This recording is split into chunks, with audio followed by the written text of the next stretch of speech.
gosh, what an amazing top 5. Each contestant is incredible. With that being said, any surprises there for you, Olivia? Yes, I liked Miss Ison a lot. And I loved her dress. But whatever. I mean, you know, you never know with these things. That's the hard part. Absolutely. And coming up, the final question round. How do you prepare for that? Honestly, it's just a lot of preparing. If you fail to prepare, then you prepare to fail. I had no cards. I had random people ask me questions because it really is mostly the nerves, because you can get up there on stage and then just completely freeze, even though you've studied the topic. So you just have to practice under pressure. I think that's the key. I mean, because you never know. This might be interesting. Practice under pressure. Speak from the heart. Be yourself. Ew, the nerves back here. Back to you, Steve. Well, as we all know, Miss Universe is not just a title. The woman who wins that crown instantly becomes a global ambassador. She must be a great communicator, quick and clear and confident. This question round puts that ability to the test. Once I read the question, you will have 30 seconds to answer. When your time is up, you will hear this sound.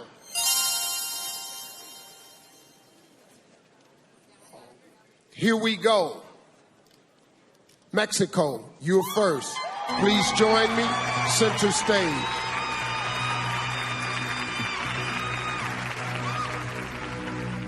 Here's your question. Recently, many countries have seen protests in their streets. Some have led to violence. Is protest a positive way to create change? I believe in the cause. I believe in creating change. And I do believe in raising our voices. We need to be heard. And some of these protests are really powerful and they can create a positive impact. But I do not believe in violence, because violence is always going to create violence. I really believe that what we should do is come together, raise our voices, and make an impact in the best possible way ever. Through these kind of platforms like Miss Universe, through kind of platforms like TED Talks. That's why I'm here, and I really believe that that's what you should do. Thank you. Thank you, Mexico. Thailand, you're next.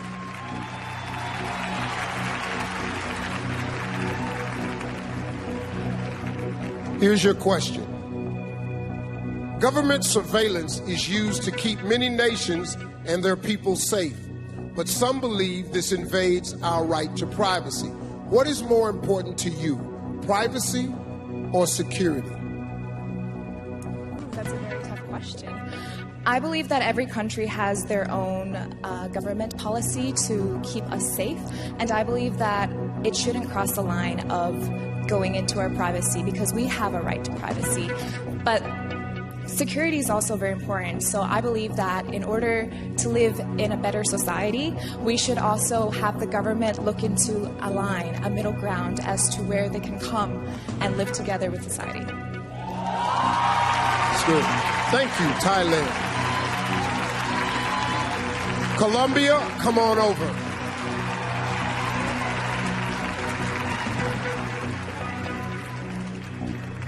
Okay, here's your question. Millions of women worldwide lack access to reproductive health care. What do you believe is the most important issue in women's health and why? Millones de mujeres no tienen acceso, por todo el mundo no tienen acceso a la salud reproductiva. ¿Qué crees es el más importante tema en la salud de las mujeres y por qué? Yo creo que lo más importante es que las mujeres podamos decidir sobre nuestros propios cuerpos. I think the most important thing is that women are able to choose about their own body. Tenemos que tener la posibilidad de acceder a salud de calidad. We have to have the option to have quality care.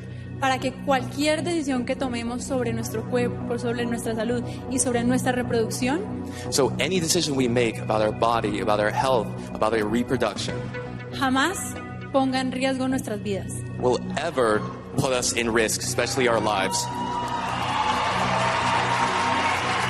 Thank you, Colombia. It's time, Puerto Rico.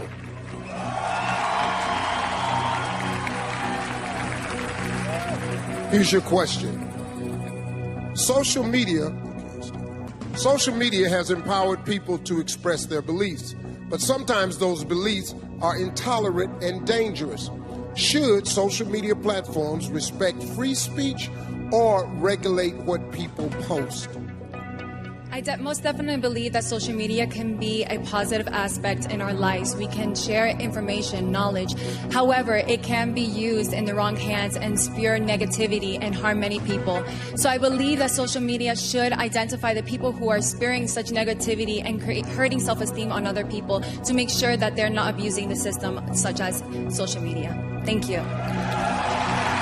Thank you, Puerto Rico.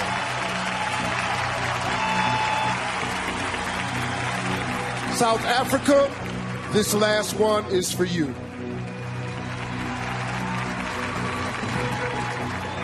Here's your question. Are leaders of today doing enough to protect future generations from climate change? If not, what more should they be doing? Steve, I think that the future leaders could do a little bit more. But however, I feel like we as individuals ourselves can also play a part in making the climate the way it should be in the future. I mean, we have children protesting for climate, and I feel like as adults we should join as well. We should have corporations join as well, and the government should take it seriously. I mean, from 6th grade, I've been learning that the climate is deteriorating and the planet is dying, and it is up to us to keep our planet safe. Thank you. Thank you, South Africa. Yeah. Wow, folks, those were some strong answers to some really tough questions from 5 outstanding women. The selection committee has a big decision to make. Which finalist will move one step closer to the title? We'll find out after this break.